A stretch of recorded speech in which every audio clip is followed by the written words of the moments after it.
Il faut une certaine obscurité en soi pour avoir une direction vers la lumière. Les gens qui prétendent n'être faits que de lumière feraient bien de regarder ce qu'il y a en eux d'obscur.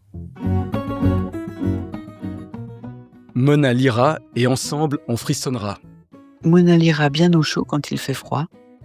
Mona lira avec toi. Mona lira, partout, où que l'on soit.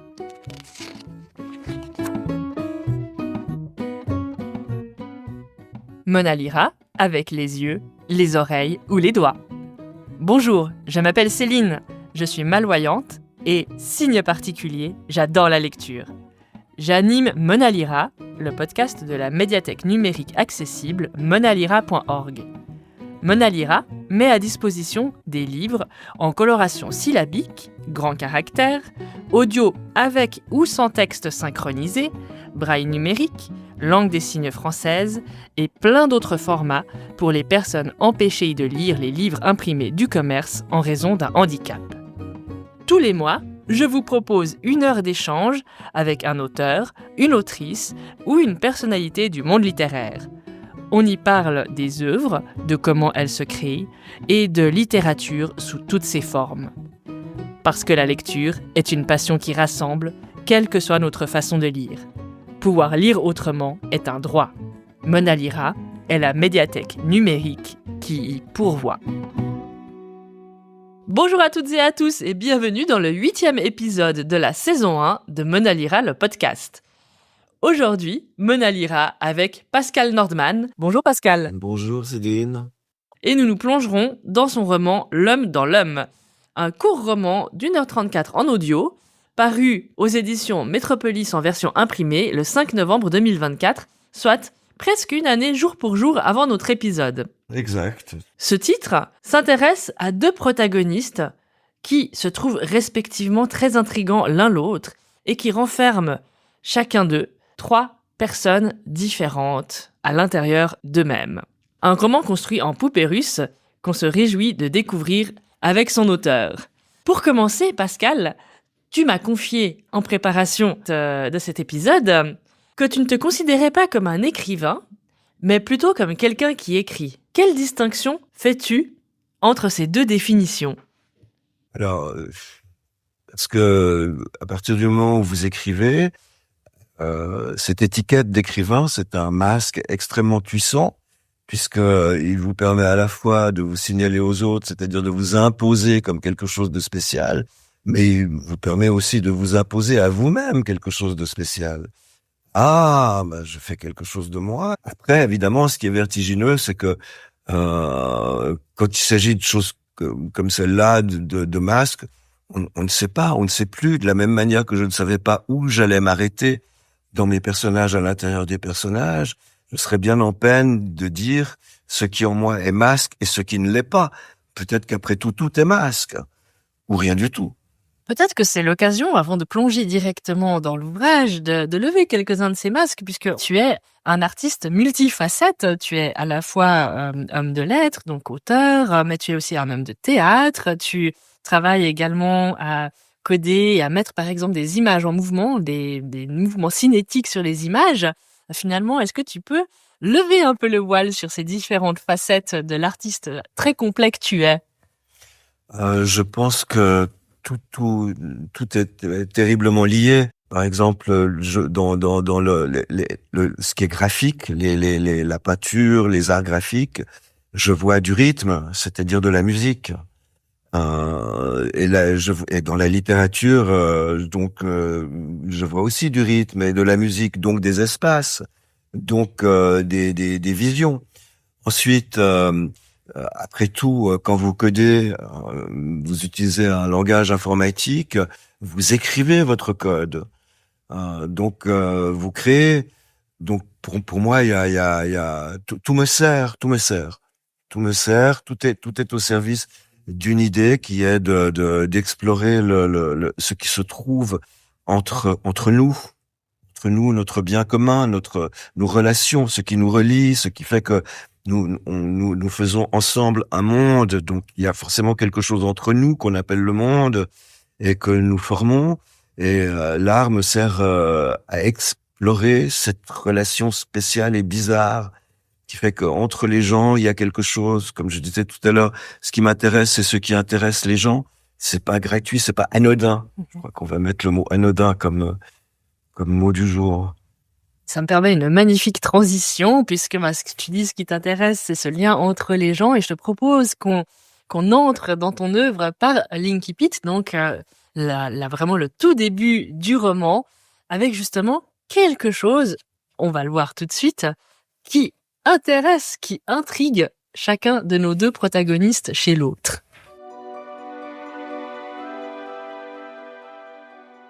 Rien n'est simple. Le père de la mariée regardait le violoniste. Le violoniste regardait le père de la mariée. Celui-là, se disait le père de la mariée, celui-là, il a quelque chose. Le violoniste, qui sentait que le père de la mariée observait, lui rendait l'appareil. Sans cesser de jouer, il examinait l'homme qui mariait sa fille. Il a quelque chose. Un caractère un peu mou, certainement un peu hésitant, peut-être un peu contenu, étriqué, retenu, mais il a quelque chose. L'un et l'autre pensaient avoir une certaine connaissance de la nature humaine. On ne pouvait pas la leur faire. Ils avaient roulé leur bosse. Merci pour ce partage, Pascal. Donc, on constate effectivement que d'entrée de jeu, tu nous mets dans une situation qui est très dans l'action, où finalement, ces deux personnages s'intriguent mutuellement. Donc, on a un violoniste qui, on va l'apprendre assez rapidement, est issu des pays de l'Est, et ce fameux père de la mariée, de ce père qui marie sa fille, le jour du mariage, le jour des noces. Et finalement, qu'est-ce qui fait que quelque chose peut nous intriguer chez quelqu'un d'autre? C'est comme si ces deux personnes, au demeurant ne se connaissant pas, avaient déjà l'impression de capter une des identités, ou en tout cas le fait que potentiellement elles sont plus profondes, d'une certaine manière, que ce qu'elles laissent paraître de prime abord. Mhm. Oui, alors on va s'apercevoir effectivement que j'ai pas envie de parler de personnalité d'ailleurs. C'est plutôt mon truc, c'est plutôt architectural ou géographique.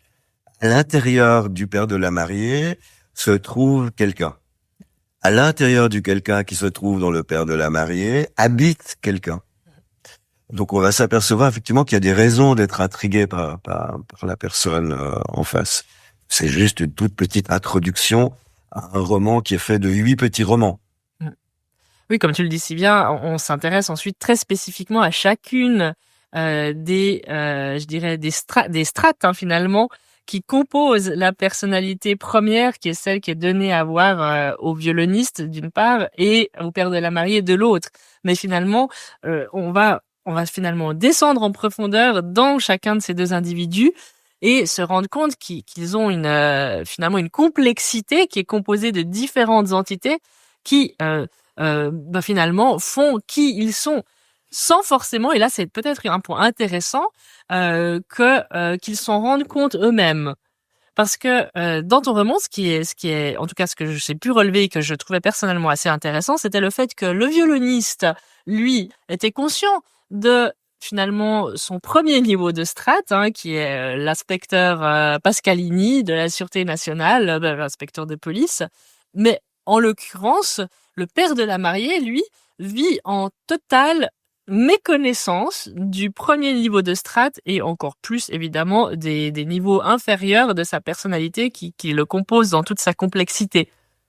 Exact. Et on pourrait même aller plus loin, c'est-à-dire qu'il faudrait dire que le premier personnage contenu dans le père de la mariée est défini par l'oubli qu'on a le père de la mariée en qui cette personne se trouve, habite ou vit. Parce que finalement, cette femme qui vit à l'intérieur du père de la mariée, on ne sait rien d'elle. Ni profession, ni situation familiale, ni même silhouette, apparence. On ne sait rien.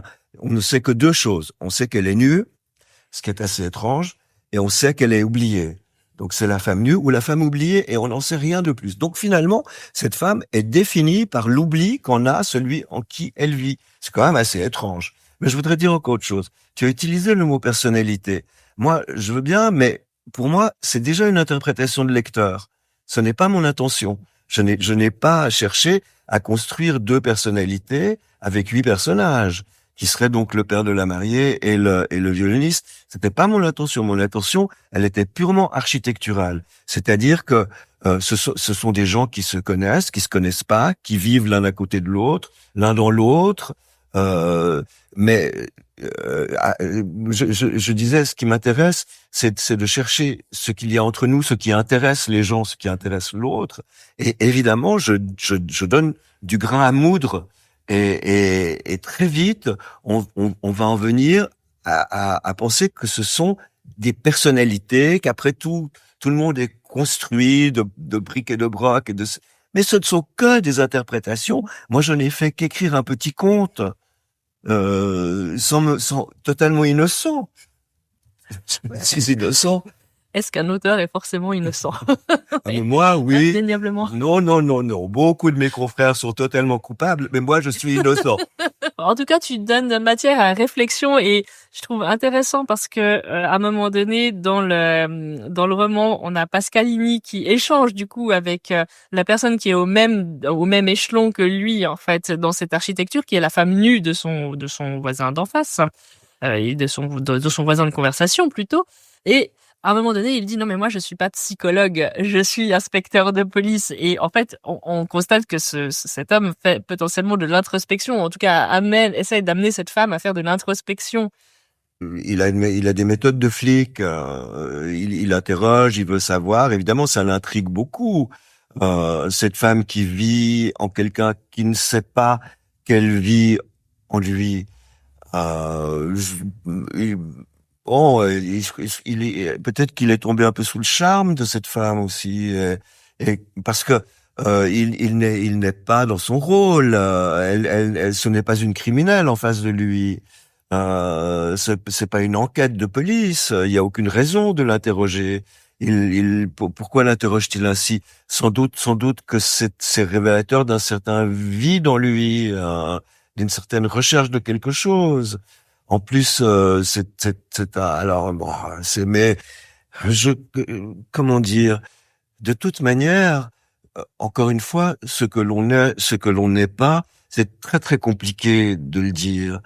Donc, à partir de quel moment cesse-t-on d'être dans les clichés? En l'occurrence, un flic, alors là, les clichés sur les flics, je veux dire, le monde en est rempli. Parce qu'on est abreuvé de romans policiers, de séries policières. Le thème du policier, de la personnalité du policier, c'est un cliché absolu. Bon, ça m'intéresse. Moi, les clichés, ça m'intéresse. Parce que, comme je l'ai dit, ce qui m'intéresse, c'est d'explorer ce qui, en nous et en commun, nous fait que nous faisons un monde. Et je pense que les clichés que nous créons sont très révélateurs de notre effort de faire un monde. C'est-à-dire que finalement, quand vous grandissez, vous forgez votre personnalité. Les clichés sont là pour vous aider à vous choisir. Donc finalement, les clichés font le monde. En tout cas, les clichés m'intéressent. Alors, ce Pasqualini-là, comme tous les autres sans doute, il est plein de clichés. C'est un flic avec des tics de flic, avec une vie compliquée parce que à force de voir des horreurs, il ne sait plus où il en est. Sans doute que sa femme l'a quitté parce que il travaille toute la nuit sur ses enquêtes. Enfin, tout ça. Bon, il se trouve que en face d'une femme, alors qui par contre échappe à tous les clichés, parce que être une femme nue oubliée, c'est pas du tout un cliché. Eh ben ça peut faire des étincelles. Et finalement, est-ce que l'intérêt, c'est pas justement de réfléchir à ce que c'est qu'un cliché?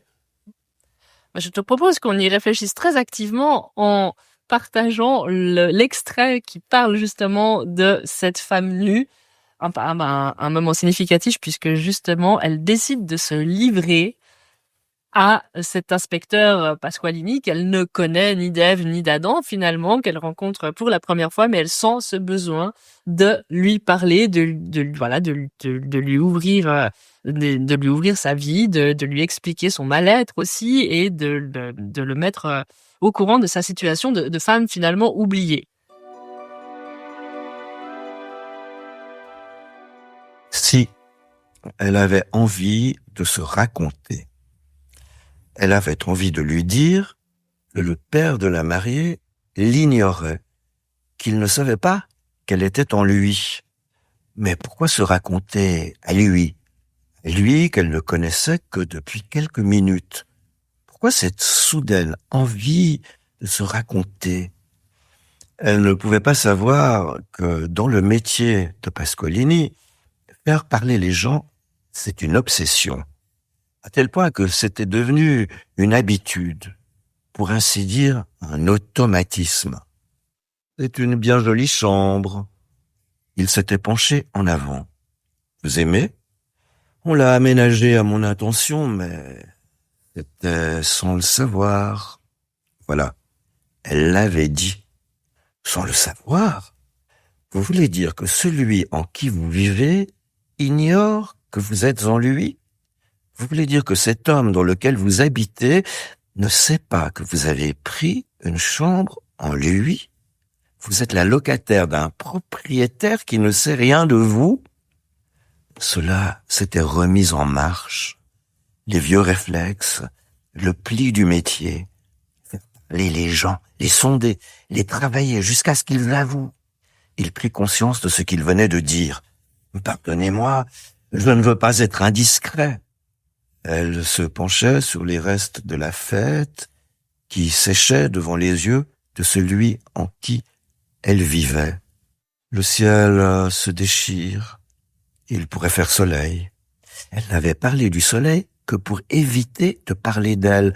Mais elle ne pouvait pas s'en empêcher. Déjà, elle reprenait. « Ces violettes, avez-vous vu ces violettes au mur? Croyez-vous que j'aurais mis des violettes? Je déteste les violettes. » Elle ne savait pas pourquoi, c'était des violettes qu'elle lui parlait. Égarait, s'en rendait compte, se reprenait. Et il a fait construire des murs en lui. Il a fait percer cette fenêtre. Une fois montés les murs, on a hissé du mobilier. Ce lit, la bibliothèque. Puis, il vous a invité. Lorsque le dernier déménageur s'est retiré, il m'a invité. Vous êtes monté. Je me suis installé ici sans rien changer, sans même suspendre une image au mur. Il a oublié. Tout cela, il a tout oublié. Merci Pascal pour cette lecture de second extrait.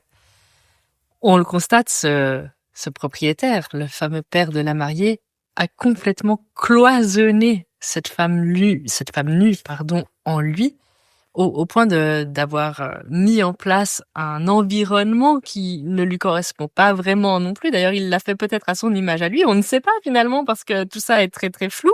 Mais on sait que cette femme nue ne s'y plaît pas et n'a aucun moyen de communiquer avec l'extérieur, de communiquer son mal-être.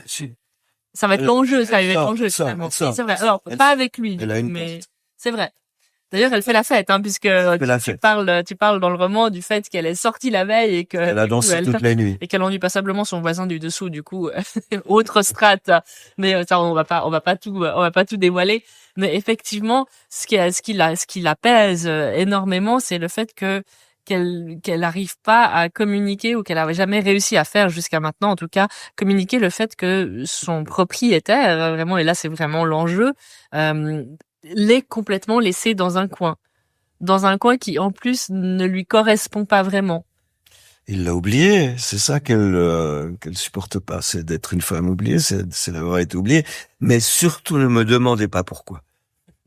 Ne me demandez pas pourquoi elle l'a oublié, ne me demandez pas si ça existe, j'en sais rien. C'est une femme nue qui vit dans un homme qui a construit tout pour elle et qui a fini par l'oublier. Bon, mais là, en même temps, la solution est tellement simple que j'ai presque honte de l'avoir écrit, enfin. Mais oui, c'est ça, sans doute que beaucoup de personnes finissent par oublier ce qui est le plus proche d'eux. C'est probablement ça, mais ne me le demandez pas.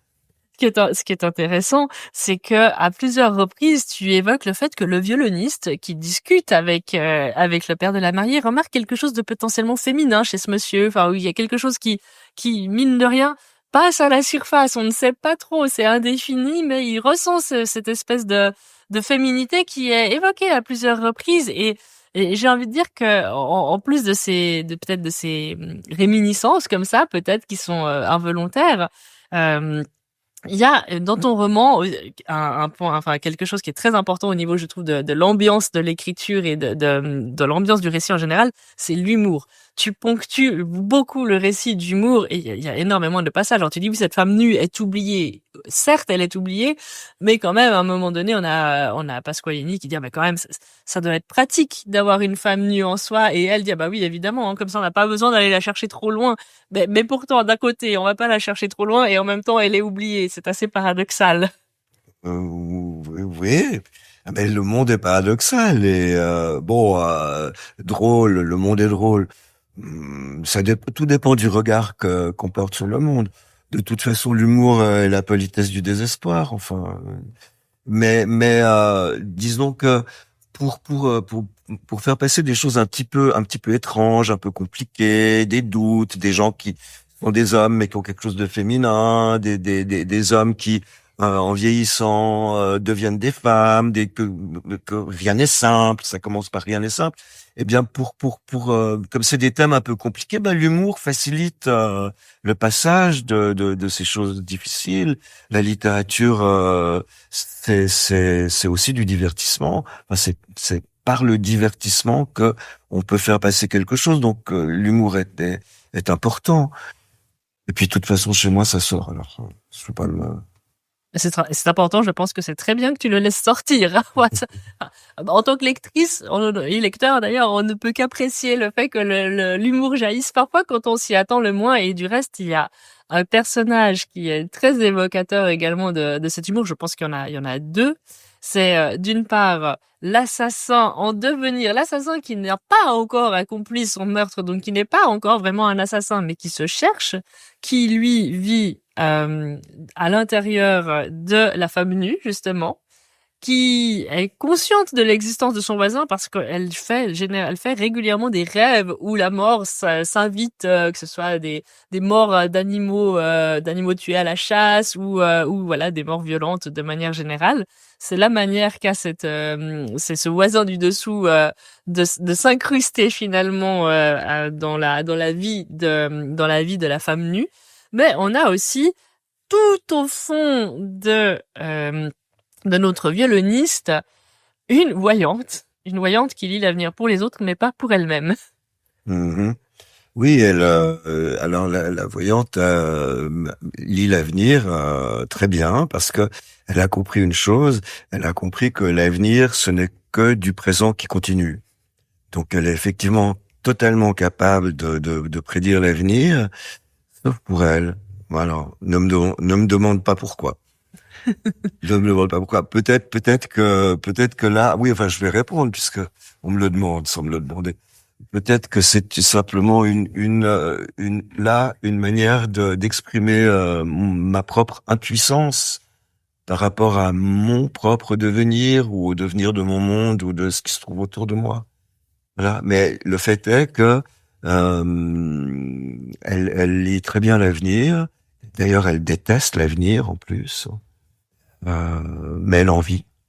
Mais elle ne parvient pas à lire son propre avenir. Et la preuve d'ailleurs est dans la fin du roman, puisque elle ne peut pas prévoir la fin du roman. J'ai presque eu peur que tu nous racontes la fin. Ah non, on ne fait pas ça. Pas la fin. Mais je dis juste qu'elle est incapable de la prévoir, de la voir, de la lire, de lire. Et d'ailleurs, le lecteur et la lectrice, pas trop non plus, hein, jusqu'à assez avant dans le roman, je dirais. Ce qui est une bonne chose dans l'absolu. La preuve que tu maîtrises bien le sujet et l'écriture par la même occasion. Je pense que dans tous les livres que j'écris ou tous les textes, il y a de toute manière l'esquisse de quelque chose que je n'arriverai jamais à faire. Donc, par exemple, dans ce livre, d'abord, il y a l'esquisse d'un roman psychologique extrêmement construit qui fait que justement, le fait que tel ou tel personnage se trouve dans tel ou tel personnage a a des effets extrêmement précis sur la personnalité finale et que finalement, alors c'est une des hypothèses qu'on a explorées au départ, il n'y a que deux personnages. mais simplement il y a une étude psychologique d'une profondeur et d'une exactitude extraordinaire. Bon, ça, malheureusement, c'est pas dedans. C'est pas dedans. Voilà. Et puis, il y a un autre truc par rapport à la fin qui n'est pas dedans. Il y a un roman policier, mais passionnant, extraordinaire, avec des rebondissements et un suspense haletant, ça. Bon, c'est pas dedans, mais il y a l'esquisse de ça. Mais il y a l'esquisse de ça, et moi, je dois dire que de la même manière que j'ai dit que ce qui m'intéressait, c'est d'explorer ce qu'il y a entre nous, donc ce qui intéresse les gens, ça m'intéresse aussi d'explorer ce qu'il y a dans la littérature de possible et que je ne ferai jamais. Mais voilà, il y a une graine de roman policier dedans, il y a une graine de roman extrêmement psychologique dedans, mais c'est juste pour dire tiens ça pourrait être ça, mais ça ne l'est pas. Donc tu joues en permanence finalement avec tes lecteurs, tes lectrices, et peut-être tu joues aussi même pour toi dans l'absolu. Non, mais non. Il y a quelque chose de l'ordre du doute, du doute du présent, du doute de l'avenir, de la fatalité de l'existence, de nos existences, de la fatalité de notre monde. Et c'est ça qui m'intéresse. C'est pas d'en faire un polar ou d'en faire un roman psychologique. Il y a quelque chose d'autre qui m'intéresse. C'est pour ça. Je suis quand même, je suis pas un écrivain, mais j'écris quand même dans une direction. Et à propos de direction et de devenir, je te propose qu'on se penche sur une personnalité en devenir qui est celle de notre fameux assassin.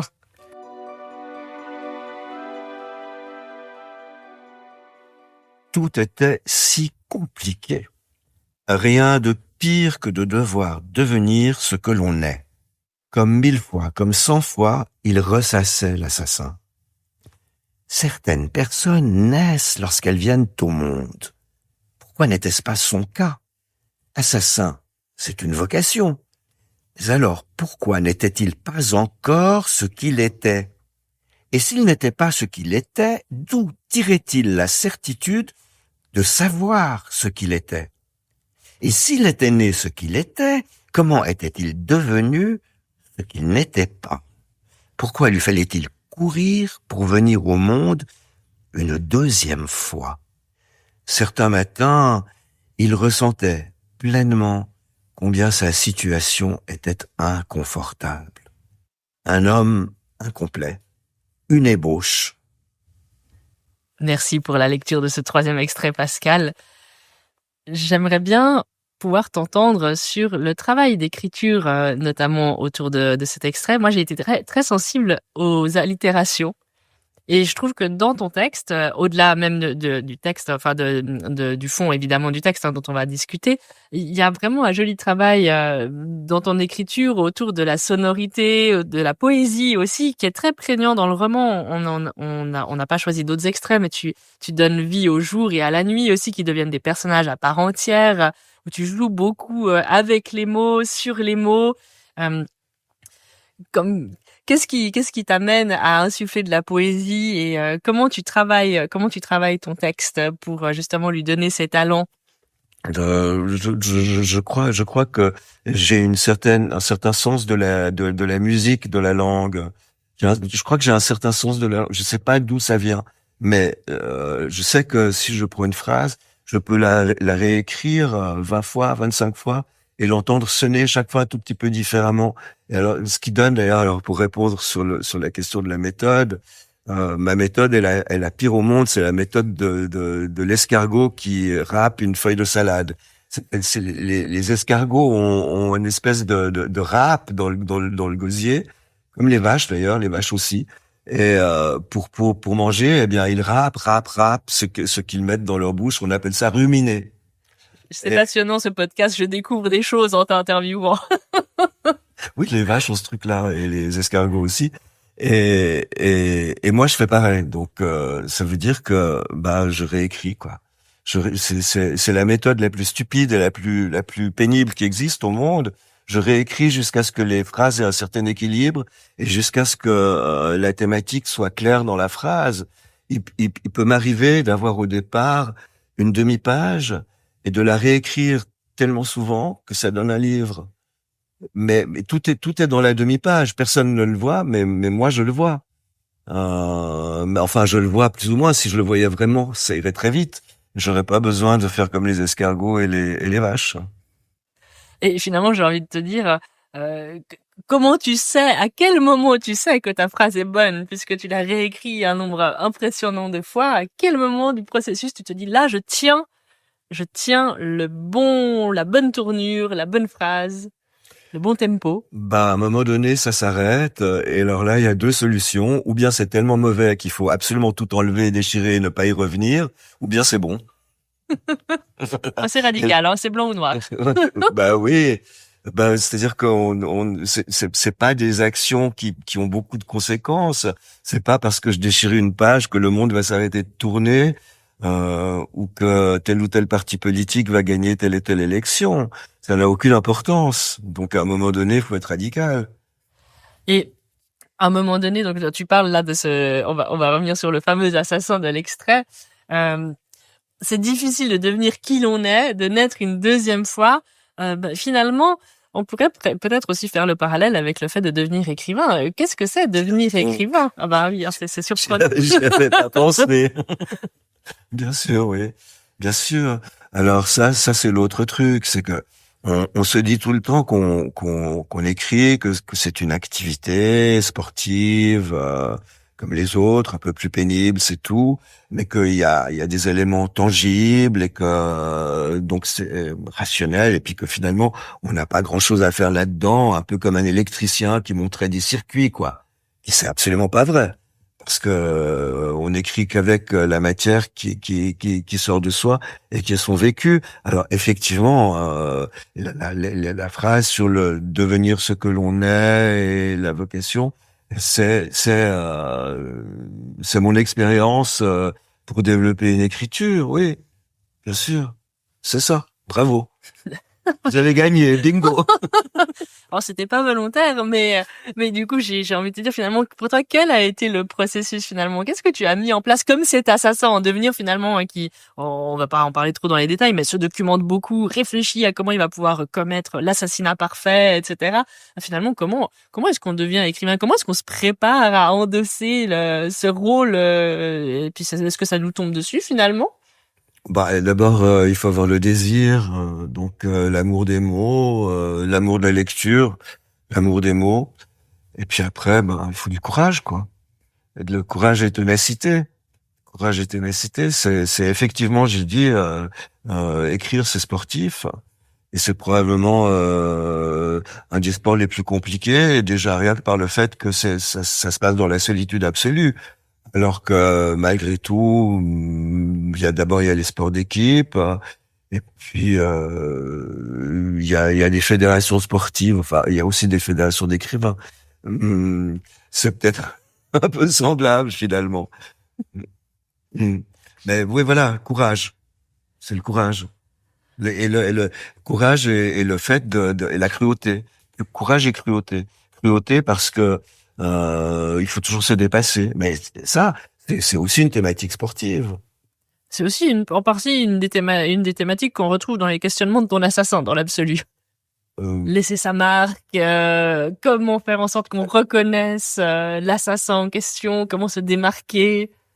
Alors ça c'est dans les motivations. Hein. C'est parce que la question était sur comment fait-on.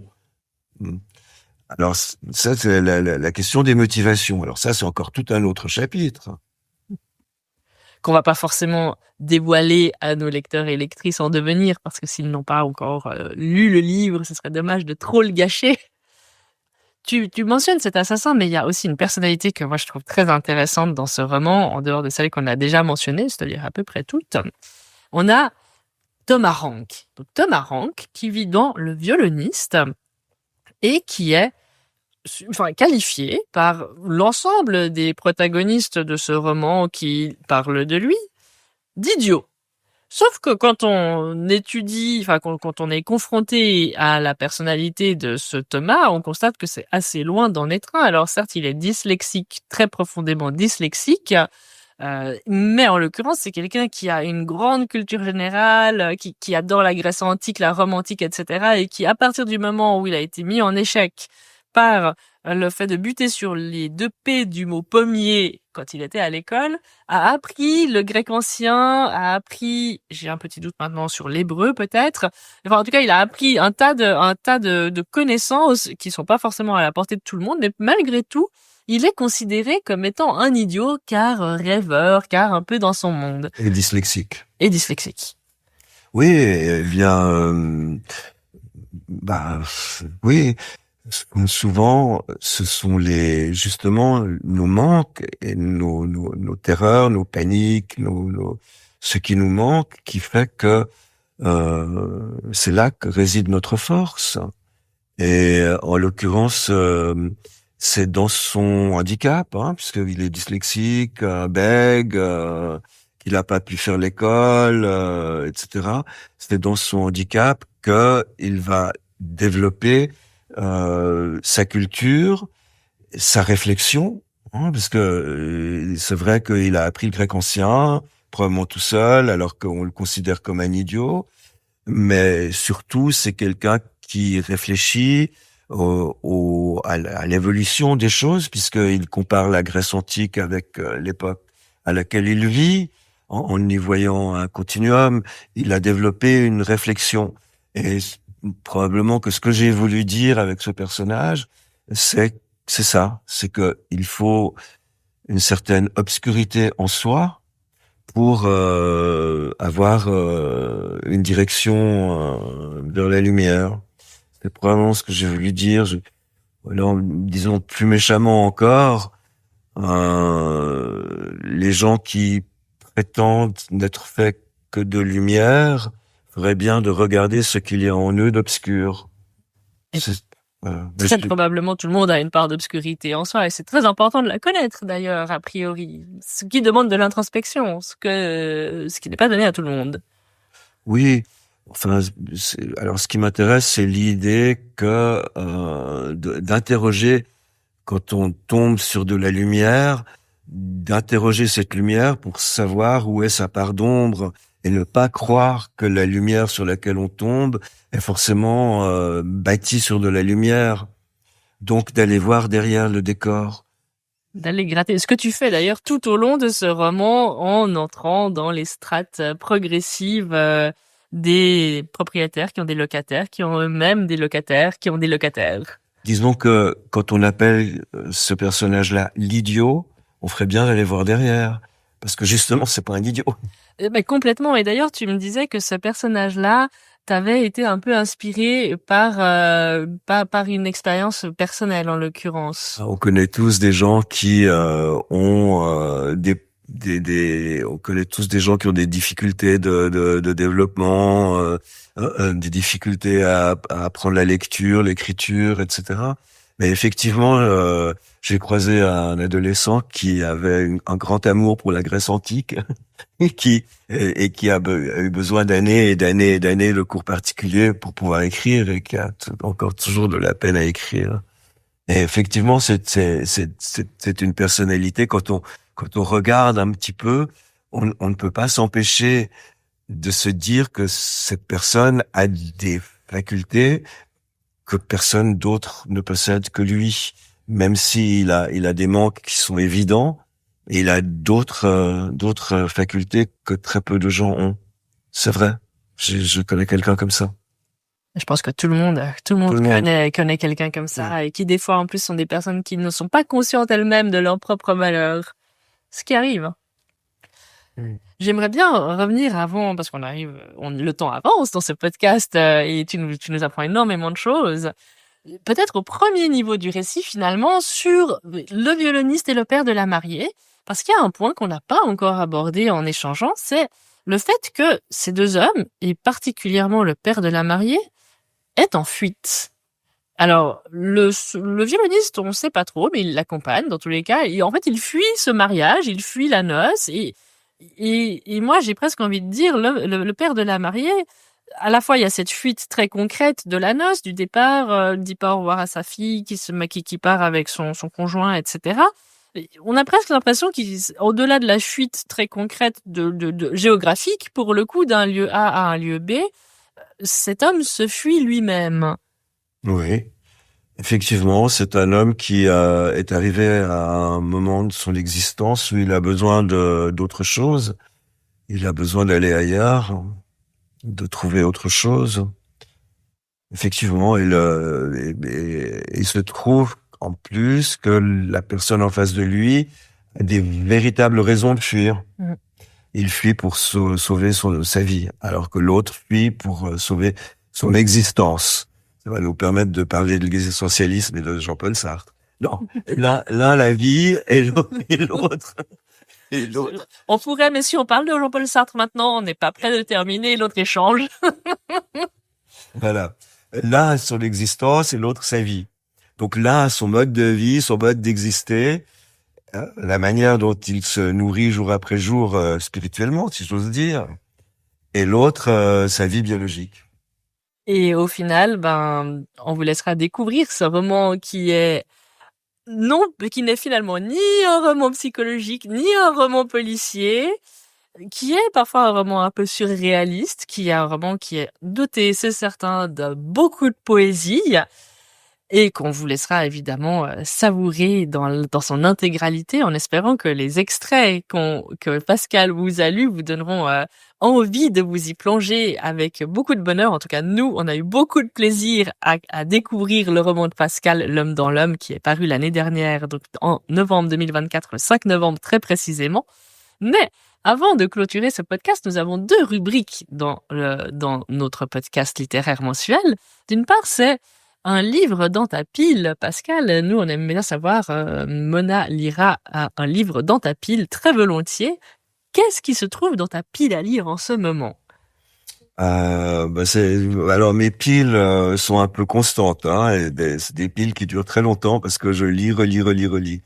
Et là, c'est Pessoa, qui est un auteur portugais de l'entre-deux-guerres, disons, simplifié, qui est très connu parce qu'il a créé des hétéronymes, c'est-à-dire qu'il écrivait rarement sous son propre nom, mais il inventait des écrivains et il publiait sous le nom d'autres écrivains qui pouvaient avoir des opinions, des thèses ou des styles totalement opposés et qui d'ailleurs parfois par l'intermédiaire des journaux se critiquaient les uns les autres, alors qu'en fait derrière il y avait une seule personne, c'était Monsieur Pessoa, qui tirait les ficelles. Et alors le livre en question, donc c'est que vous avez enregistré, Poème païen.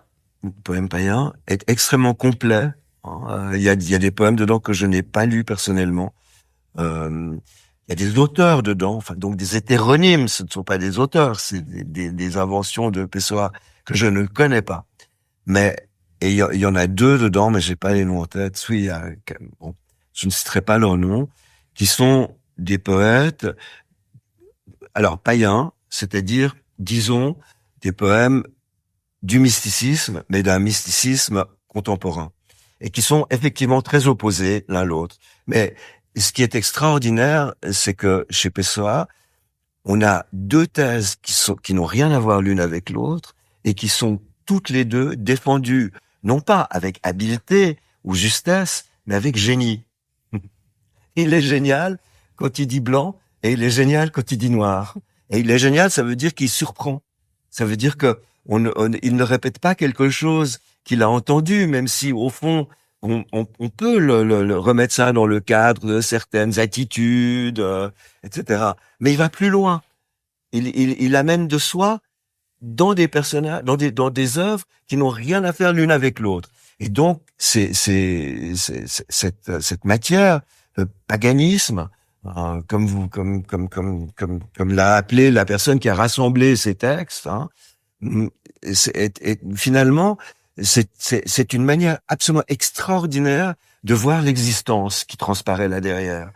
Dans ces thèses contradictoires, c'est une manière absolument bouleversante de vivre le quotidien, de voir le quotidien. Alors c'est d'où l'idée du paganisme, c'est-à-dire que derrière chaque chose se trouve une divinité. Alors oui, la nuit est belle puisque c'est le dieu de la nuit, et le jour est encore plus beau puisque c'est le dieu du jour, mais le dieu de l'arbre, et que l'arbre est aussi splendide et c'est une divinité qu'on peut célébrer. Et la même chose avec le dieu de l'eau et avec le dieu du chat et le dieu du chien et donc la lecture de ces auteurs inventés par Pessoa amène vraiment quelque chose au-delà du simple plaisir intellectuel. Ça donne définitivement très envie de lire ce recueil que je ne connaissais pas. Je connaissais évidemment le poète, mais je n'ai pas lu toute son œuvre, loin s'en faut. Donc on se réjouit beaucoup et merci déjà pour le fait de le faire découvrir à nos auditeurs, auditrices et lecteurs et lectrices. Et de nous partager cette passion que tu as pour ces textes, parce que on te sent très très très motivé d'une part à le partager et vraiment on sent que c'est des textes qui t'ont parlé. Donc, merci pour ça. On a reçu une question qui t'est adressée par rapport à Thomas Rank. Et donc on revient un tout petit peu en arrière, même si on arrive gentiment à la fin de notre épisode. Donc c'est Sébastien de Genève qui nous dit et donc Thomas Rank, donc on le considère comme idiot. Il se considère comme idiot parce que dans les faits il ne l'est pas. Alors lui a froid. Ça il a froid. C'est pas il a froid. Il a froid probablement parce qu'on le considère comme un idiot, mais lui à aucun moment il n'est dit ce qu'il pense de lui-même. Il a froid. Il passe beaucoup de temps dans sa baignoire et il pense. Il a froid, c'est tout. J'ai dit au départ que probablement que ce personnage-là indique la proximité entre la nuit, les choses difficiles et l'importance des choses difficiles. Et lui est en plein dedans. Il est en plein dedans. Il a froid. Il a froid et il aime beaucoup prendre des bains pour se réchauffer. Absolument. Tu le mentionnes dans le roman. Et d'ailleurs, ça me permet une très belle transition parce qu'on a toujours l'habitude d'achever nos échanges littéraires mensuels avec une question qui est la suivante. Et je me dis que peut-être Thomas Rank lit dans son bain. Mais pour toi, à ton avis, Mona, elle lira comment? Dans la baignoire? Non, dans l'incendie. Dans l'incendie? Ah bah c'est sympa avec les livres, ça. Mais c'est très violent. Oui, faut pas me demander pourquoi. Non mais je crois que je ne sais pas ce que c'est. Mais alors quelqu'un doit le savoir. Moi je ne sais pas. Il y a cette notion de voyant dans l'incendie. Enfin ça traîne dans ma tête. Donc Mona lira dans l'incendie. Eh bien voilà, pourquoi pas? Moi, je trouve ça original. Ça a le mérite de l'être. Et on te remercie de l'avoir trouvé. Ben voilà. Merci infiniment, Pascal, pour ta participation à ce 8e épisode. On va clôturer ce podcast sur plusieurs informations. On vous remercie toutes et tous d'avoir été à l'écoute. Si cet épisode vous a plu, pensez à lui mettre une pluie d'étoiles sur vos plateformes de streaming préférées. On se retrouve le dimanche 18 novembre à 17h avec l'autrice Lolvé Tillmans qui viendra nous parler de son roman La Fanatique paru en 2024 aux éditions Cousu Mouche. Elle viendra nous parler à la fois de ce roman mais aussi de son actualité littéraire, notamment un travail de rédaction de romans en français facile à lire avec l'association Ligne, qui est une association avec laquelle nous collaborons activement. Et avant le 18 novembre, on se réjouit de vous retrouver au Salon des Petits Éditeurs de Genève le samedi 8 novembre à Chêne-Bougerie, à la salle communale de Chêne-Bougerie, pour un débat que nous aurons le plaisir d'animer avec l'association Plein Accès Suisse et sa médiathèque numérique Mona Lira. Débat qui aura lieu de 11h15 à 12h15 autour de la thématique primo-romancier et romancière, le grand saut. On se réjouit beaucoup de vous y retrouver. Et on profite également de la fin de cet épisode pour remercier d'une part Sébastien Schopfer à la technique pendant ce live et généralement pendant tous les autres épisodes qui n'ont pas été diffusés en direct, ainsi que Gianluca Alaria qui monte les podcasts en audio en post-production. Merci beaucoup à vous, à très bientôt.